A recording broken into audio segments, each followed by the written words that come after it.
नमस्कार, बहुत स्वागत आपका। मैं हूं आपके साथ सचिन पाटिल। आप देख रहे हैं NH24/7। वक्त है 9 PM का। शुरुआत करेंगे अमेरिका से एक खबर से जो कि बहुत महत्वपूर्ण है।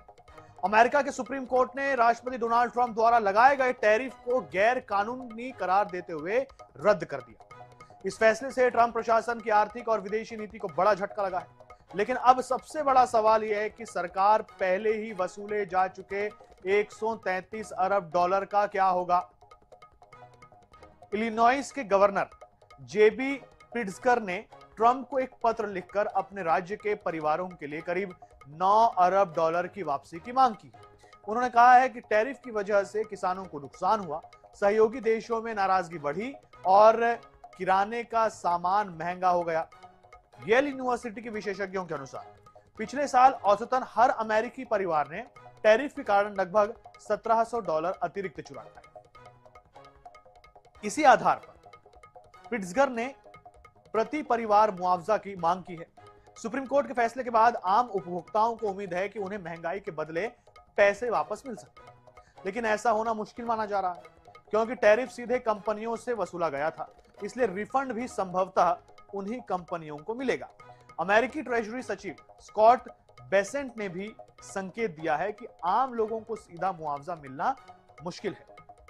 हालांकि ट्रंप प्रशासन ने औपचारिक और अनौपचारिक रूप से रिफंड का वादा किया है, लेकिन इसकी प्रक्रिया क्या होगी यह अभी साफ नहीं है।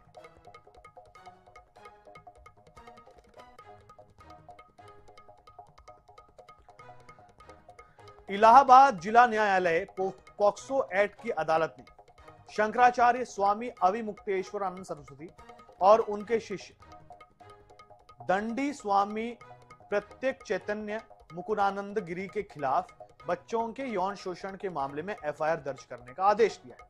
यह आदेश शाकुंभरी पीठाधीश्वर आशुतोष ब्रह्मचारी की अर्जी पर सुनवाई करते हुए स्पेशल कोर्ट ने दिया है। बता दें कि आरोप लगाने वाले दोनों नाबालिगों के बयान 13 फरवरी को अदालत में वीडियोग्राफी के साथ दर्ज किए गए थे। कोर्ट ने पुलिस रिपोर्ट को भी संज्ञान में लिया और सुनवाई के बाद फैसला सुरक्षित रख लिया। अब कोर्ट के आदेश के बाद मामले में आगे की कानूनी कार्रवाई होगी। कोर्ट के फैसले के बाद शंकराचार्य ने कहा, यौन शोषण का केस फर्जी साबित होगा, ये बनाया हुआ मामला है।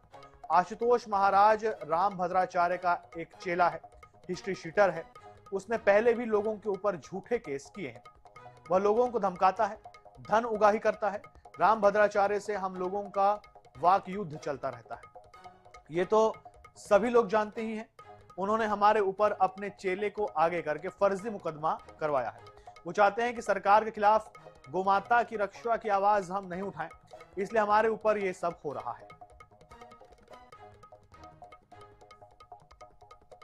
छोटे छोटे बच्चों के साथ यौन शोषण हुआ था और अभिमुक्तेश्वरानंद जो अपने आप को एक शंकराचार्य बताते थे, ऐसे घिनौना कार्य इन्होंने किया है। यह सब माननीय न्यायालय में हम लोगों ने बताया था और माननीय न्यायालय ने हमारे सारे साक्ष्य देखने के बाद मुकदमा दर्ज कर लिया है। क्या आदेश देती है? हम यही कहना चाहेंगे कि न्यायालय लंबा समय न लगाते हुए इस पर थोड़ी सी द्रुत गति से काम करे और निर्णय करे। जो गलत है वो तो गलत ही है, जो फर्जी केस बनाया है वो तो फर्जी ही सिद्ध होना है। ये बिल्कुल उचित है, जो प्रक्रिया है उसका पालन किया जाना चाहिए और हम लोग न्यायालय में जो बाधा आ रही है उसको पेश करेंगे। ऐसी क्या बात है, हमारे ऊपर अगर कोई आक्षेप है तो हम भी उसका सामना करेंगे जैसे आम लोग करते हैं। भिंड जिले की अटेर सीट से कांग्रेस के विधायक और विधानसभा में उपनेता प्रतिपक्ष हेमंत कटारे के इस्तीफे ने कांग्रेस की अंतर्कलह को एक बार फिर सतह पर ला दिया है। शुक्रवार को हेमंत कटारे ने उपनेता प्रतिपक्ष के पद से इस्तीफा दे दिया, जिससे कांग्रेस में हड़कंप मचा हुआ है।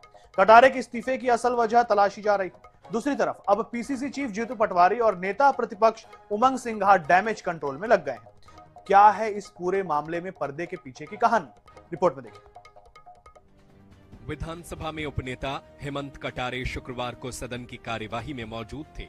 शाम के वक्त जब वे जैसे ही सदन से रवाना हुए, उनके इस्तीफे की खबर सामने आ गई, जिसकी पुष्टि PCC ने ही प्रेस नोट जारी करके की।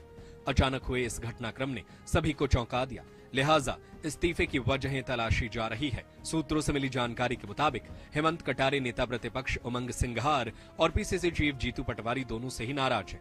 हाल ही में हुए घटनाक्रम इसके पुष्टि भी करते नजर आते हैं।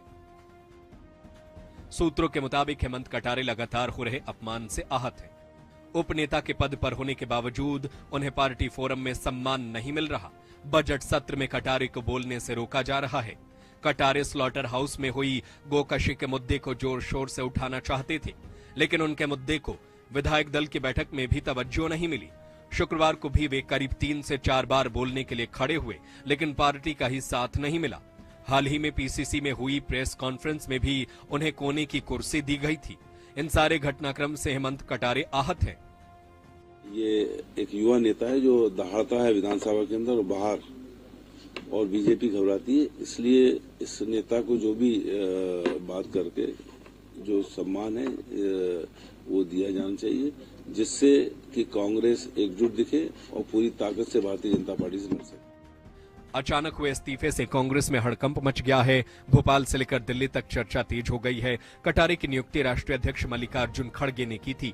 पटवारी को पीसीसी की कमान देने के साथ ही सिंघार को नेता प्रतिपक्ष और कटारे को उपनेता बनाया गया था। लिहाजा अब उनके इस्तीफे पर भी फैसला तो हाईकमान ही लेगा।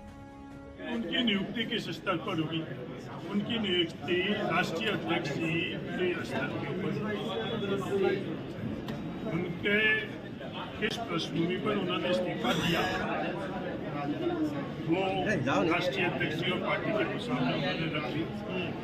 जो संदेह था उसका जवाब उन्होंने ट्वीट के माध्यम से सार्वजनिक कर लिया। कटारे के इस्तीफे पर फैसला भले ही हाईकमान को लेना है, लेकिन मध्य प्रदेश कांग्रेस ने डैमेज कंट्रोल की कोशिशें शुरू कर दी है। पटवारी तो इस्तीफे की बात को ही नकार रहे हैं। दूसरी तरफ सूत्रों के मुताबिक उमंग सिंघार ने भी कटारे के साथ चर्चा कर मामले को सुलझाने की कोशिश की है। जो हमारे उप नेता के लिए आपके जितने सवाल है, वो सवालों का एक ही उत्तर है, उनका ट्वीट, और उस ट्वीट से कांग्रेस पार्टी और हम दोनों का एक जैसा उत्तर है। अब जहां तक प्रश्न है, हेमंत जी हमारे सम्मानित उपनेता है और सम्मानित उपनेता रहे। कटारे ने जैसे ही उपनेता के पद से इस्तीफा दिया तो उनके पार्टी छोड़ने के कयास भी लगाए जाने लगे। हालांकि इन कयासों पर कटारे ने ही ट्वीट के जरिए विराम लगा दिया है। उन्होंने स्पष्ट किया कि वे पार्टी नहीं छोड़ेंगे, लेकिन इस घटनाक्रम ने बीजेपी को बैठे बिठाए मुद्दा दे दिया है। इन्हें आम जनता से कोई लेना देना नहीं है, और अब जब हेमंत कटारे नाराज हो गए तो डैमेज कंट्रोल के लिए ट्वीट किया जा रहा है, लेकिन ये केवल पल दो पल की खामोशी है। कांग्रेस की लड़ाई सड़कों पे दिखाई देगी। यही कांग्रेस पार्टी का मूल चरित्र। विधानसभा का बजट सत्र चल रहा है। इस दौरान अब तक सदन में विपक्ष सरकार को घेरते नजर आ रही थी, लेकिन हेमंत कटारे के इस्तीफे के बाद कांग्रेस की एकजुटता ही कटघरे में खड़ी नजर आ रही है। जाहिर है कि अब सदन में विपक्ष की धार कमजोर होती दिख सकती है। INS 24/7 के लिए भोपाल से अंकुश मौर्य की रिपोर्ट। इंदौर के गांधी भवन कांग्रेस कार्यालय के बाहर उस समय तनाव बढ़ गया जब दो पक्षों के कार्यकर्ता आमने सामने आ गए। पुलिस ने युवा मोर्चा कार्यकर्ताओं को मच्छी बाजार चौराहे पर रोक लिया। तभी बड़ी संख्या में कांग्रेस कार्यकर्ता भी पहुंच गए। हालात बिगड़ने पर बैरिकेडिंग पर दोनों पक्षों को अलग किया गया। हंगामे और पत्थरबाजी में दोनों ओर के कई लोग घायल हो गए। तस्वीर आपके सामने।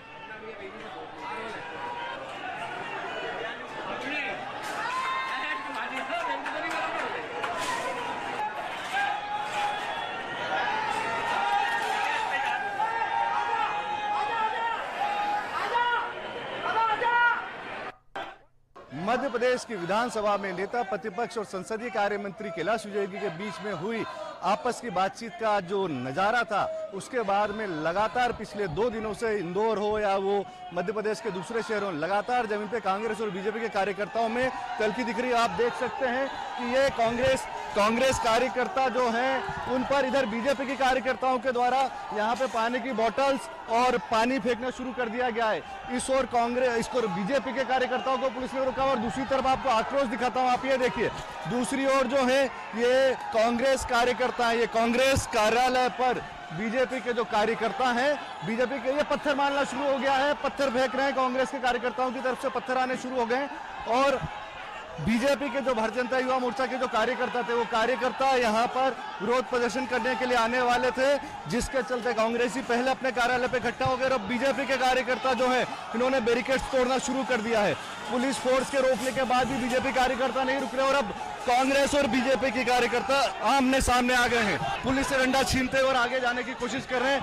कांग्रेस और बीजेपी के कार्यकर्ता जो हैं दोनों लगभग आमने सामने हो गए। पहला बैरिकेड तोड़ दिया है बीजेपी के कार्यकर्ताओं ने और दूसरी ओर से लगातार जो कांग्रेस कार्यालय उस ओर से पानी की बोतल्स और पत्थर फेंके जा रहे हैं और इधर कांग्रेस के कार्यकर्ता जो है पत्थरों को लगातार फेंकते हुए नजर आ रहे हैं। कांग्रेस के कार्यकर्ताओं की तरफ से पानी की बोतल्स और पत्थर फेंकना शुरू किया गया। उसके बाद में बीजेपी के उत्तेजित कार्यकर्ता जो हैं वो पुलिस के बैरिकेड्स तोड़ते हुए आगे की ओर बढ़ चले हैं और पुलिस इस वक्त बीजेपी कार्यकर्ताओं को रोकने में लगी है। दूसरी ओर जो कांग्रेस के कार्यकर्ता हैं वो लगातार अपनी ओर से पत्थर फेंकते हुए नजर आ रहे हैं। कैमरा पर्सन राहुल शर्मा के साथ महेश मिश्रा, 24/7 इंदौर। रायपुर में भारतीय जनता युवा मोर्चा ने दिल्ली के भारत मंडपम में अर्धनग्न प्रदर्शन के विरोध में कांग्रेस दफ्तरों का घेराव किया। राजधानी में भारतीय जनता युवा मोर्चा के कार्यकर्ता शंकर नगर से शंकर नगर टर्निंग पॉइंट तक पहुंचे। पुलिस ने बैरिकेडिंग कर रोकने की उन्हें कोशिश की, लेकिन 2 बैरिकेड्स तोड़कर कार्यकर्ता आगे बढ़ते रहे। टर्निंग पॉइंट चौक पर पुलिस और कार्यकर्ताओं के बीच झूमाझटकी भी हुई। प्रदेश अध्यक्ष राहुल टिकरिहा ने कांग्रेस पर तीखा हमला बोलते हुए इसे शर्मनाक बताया। राहुल टिकरिहा ने आगे क्या कुछ कहा, आइए आपको सुना। दिल्ली में हुई घटना के विरोध में भारतीय जनता युवा मोर्चा आज रायपुर में प्रदर्शन कर रही है। युवा मोर्चा के अध्यक्ष राहुल टिकरिहा जी इस वक्त हमारे साथ हैं, उनसे बात करेंगे। लगातार प्रदर्शन कर रही, आज आप लोग प्रदर्शन कर रहे हैं, राजीव भवन का घेराव करने आप लोग जा रहे हैं, क्यों ऐसी स्थिति नहीं? बिल्कुल देखिए, ये विरोध कांग्रेस की उस नीति का है, उस समस्या का है जो उनको इस मानसिकता से कभी निकालने नहीं देती कि भारत गरीब रहे। वो चाहते हैं कि भारत पिछड़ा रहे, लेकिन नरेंद्र मोदी जी के नेतृत्व में जिस प्रकार से लगातार भारत मजबूत हो रहा है, ये उनसे पच नहीं रहा है, ये इसका विरोध है। उनके मुखिया राहुल गांधी जी भी लगातार वैश्विक मंचों में भारत का विरोध कर चुके हैं, चाहे G20 का विषय हो, सर्जिकल स्ट्राइक का विषय हो, एयर स्ट्राइक का विषय हो, और तो और इन्होंने ऑपरेशन सिंदूर का भी प्रश्न चिन्ह खड़ा किया, उस पर भी विरोध किया। तो ये कांग्रेस की पार्टी की नीति बन गई है और उनके चमचे जो युवा कांग्रेस के साथी है, उन्होंने जब पूरी विश्व की नजर दिल्ली के उस भारत मंडपम पर भी, जहां पर AI समिट था, जिसका तारीफ पूरे लगभग दुनिया के सारे राष्ट्राध्यक्षों ने किया। 20 राष्ट्राध्यक्ष वहां पे पहुंचे, कई देश के बड़े बड़े CEO और मंत्री वहां तक पहुंचे, उसका विरोध इन्होंने किया है और अपना शर्ट निकालकर विरोध किया। ये चाहते हैं कि वही गरीब भारत रहे, उसका विरोध युवा मोर्चा कर रहा है और युवा मोर्चा आज पूरे देश भर में इनके प्रांतीय कार्यालय का घेराव किया है। तो ये युवा मोर्चा के प्रदेश अध्यक्ष हैं और युवा मोर्चा के कार्यकर्ता जो है वो लगातार विरोध प्रदर्शन कर रहे हैं और आज जिस तरह से दिल्ली में घटना हुई उसके विरोध में रायपुर में भी इसकी जो झलक है वो देखने मिल रही है और प्रदर्शन करके राजीव भवन की और युवा मोर्चा के कार्यकर्ता जो है वो लगातार बढ़ रहे हैं। कैमरामैन रूपेश जांगड़े के साथ गौरव शर्मा, 24/7 रायपुर। राजधानी रायपुर में यूथ कांग्रेस ने बेरोजगारी, महंगाई और युवाओं से जुड़े मुद्दों को लेकर केंद्र सरकार के खिलाफ जोरदार प्रदर्शन किया। प्रदर्शन राजीव गांधी चौक से शुरू होकर भाजपा जिला कार्यालय की ओर बढ़ा। इसका नेतृत्व कांग्रेस जिलाध्यक्ष श्री कुमार मेनन और यूथ कांग्रेस प्रदेश अध्यक्ष आकाश शर्मा ने किया। बड़ी संख्या में कार्यकर्ताओं ने नारेबाजी करते हुए भाजपा कार्यालय का घेराव करने की कोशिश की। पुलिस ने बैरिकेड्स कर उन्हें पहले ही रोक दिया, जिससे हल्की धक्का मुक्की की स्थिति बनी।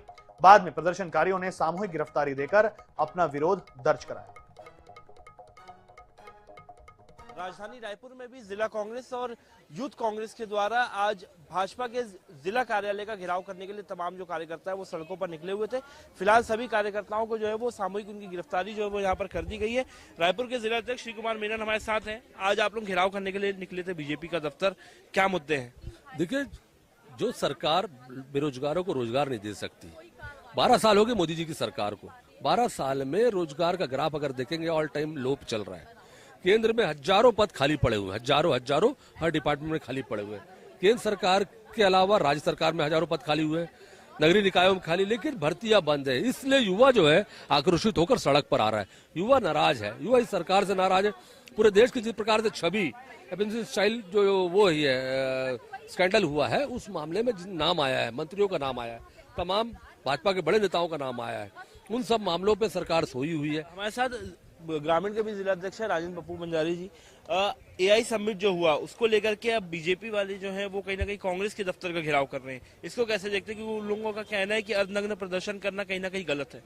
देखिए, लोकतंत्र में प्रदर्शन करना सबको अधिकार है, क्या गलत है क्या नहीं वो जनता के बीच रखते हैं। लेकिन आज हम लोग माननीय राहुल गांधी जी को नेता प्रतिपक्ष को संसद में बोलने नहीं दिया जा रहा है और लोकतंत्र की हत्या हो रही है। नरवणे जी का किताब जो है सार्वजनिक नहीं होने दिया जा रहा है और लोकसभा स्पीकर को यह कहना पड़ रहा है कि आप मत आइए लोकसभा में प्रधानमंत्री जी, यहाँ पर कुछ भी हो सकता है। तो ये डरी हुई सरकार है। संसद के मुद्दों से लेकर के बेरोजगारी के मुद्दे तक कांग्रेस के तमाम जो आज नेता है राजधानी रायपुर के, वो बीजेपी के दफ्तर का घेराव करने निकले थे, जहां पर फिलहाल सभी लोगों को रोक लिया गया पुलिस के द्वारा और सभी की सामूहिक गिरफ्तारी कर ली गई। वहीं दूसरी ओर एआई समिट में जिस प्रकार से यूथ कांग्रेस ने प्रदर्शन किया है उसके विरोध में आज भाजपा भी जो है वो कांग्रेस के दफ्तर का घेराव करते नजर आने वाली है। कैमरा पर्सन सूर्या के साथ मोहम्मद सैन, 7 रायपुर।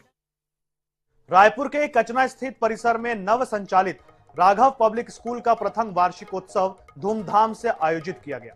मुख्य अतिथि जगदीश बर्मन ने दीप प्रज्वलित कर कार्यक्रम का शुभारंभ किया। उन्होंने स्कूल को सीबीएसई बोर्ड से मान्यता मिलने और एआई, रोबोटिक्स और अन्य स्किल डेवलपमेंट कोर्सेज के संचालन की प्रशंसा की। विद्यालय भवन और खेल परिसर की सराहना करते हुए उन्होंने छात्र छात्राओं के सर्वांगीण विकास की शुभकामनाएं दी। अध्यक्ष सुशील शुक्ला ने सभी अध्यापकों और माता पिता को धन्यवाद दिया और स्कूल की प्रगति हेतु निरंतर प्रयासों का आश्वासन दिया।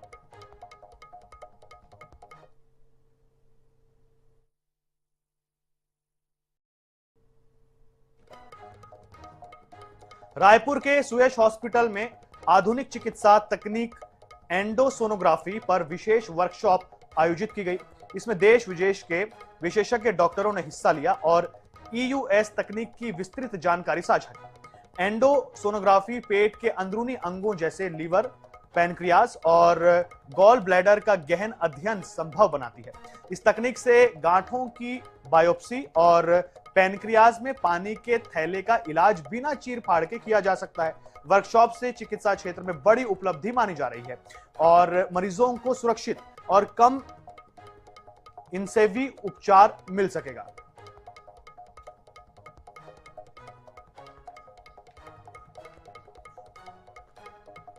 यंग गैस्ट्रोएंटरोलॉजिस्ट हैं, जो पीजी स्टूडेंट हैं, जो सुपर स्पेशलिटी का अध्ययन कर रहे हैं, उनके लिए तो ये बहुत ही वरदान साबित होती है, क्योंकि उनको एक साथ इतना सारा केसेस देखने का अनुभव मिलता है, नई पद्धतियां देखने का अनुभव होता है, सीखने का अनुभव होता है। डॉक्टर चेलापति राव का आना एक प्रकार से हम सुयश हॉस्पिटल के लिए और छत्तीसगढ़ के लिए बहुत ही लाभकारी साबित होगा। अलग चीज की एंडोस्कोपी है जहां सोनोग्राफी से के माध्यम से स्टमक और पेट के नजदीक के जो अवयव है, पैंक्रियाज है, बाइल डक्ट है, लिवर है, गॉल ब्लैडर है, और इस चीजों के लिए उनको और किसी प्रदेश में जाने की जरूरत नहीं है। ये जो टेक्नोलॉजी है एंडोस्कोपिक अल्ट्रासाउंड सबसे बढ़िया और सबसे बेस्ट टेक्नोलॉजी है, स्पेशली पैंक्रियाज की बीमारियों में, बाइल डक्ट की बीमारियों में और जिनको कैंसर है, जहाँ बड़े बड़े सर्जरी की जरूरत पड़ती है, ये सब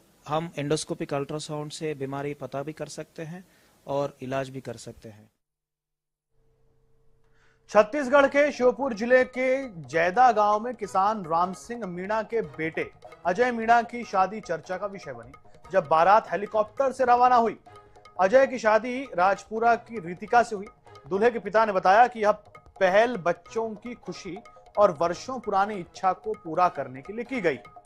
किसान परिवार होने के बावजूद उन्होंने बच्चों की शिक्षा और खुशियों पर ध्यान दिया। शुक्रवार को अजय हेलीकॉप्टर से बारात लेकर पहुंचे और शादी शनिवार को संपन्न हो गई।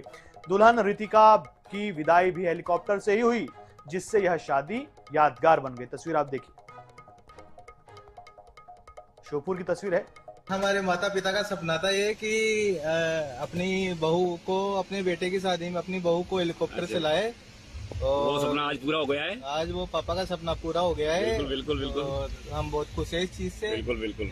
हम पापा की बहू को, दुल्हन को हेलीकॉप्टर से राजपुरा से लाएंगे। कैसा लग रहा है? I am very happy and I am very lucky to have a ride in helicopter. Thank you. और इसी के साथ इस बुलेटिन में इतना ही। देश और दुनिया से जुड़े रहने के लिए देखते रहिए INS 24/7। मुझे दीजिए इजाजत। नमस्कार।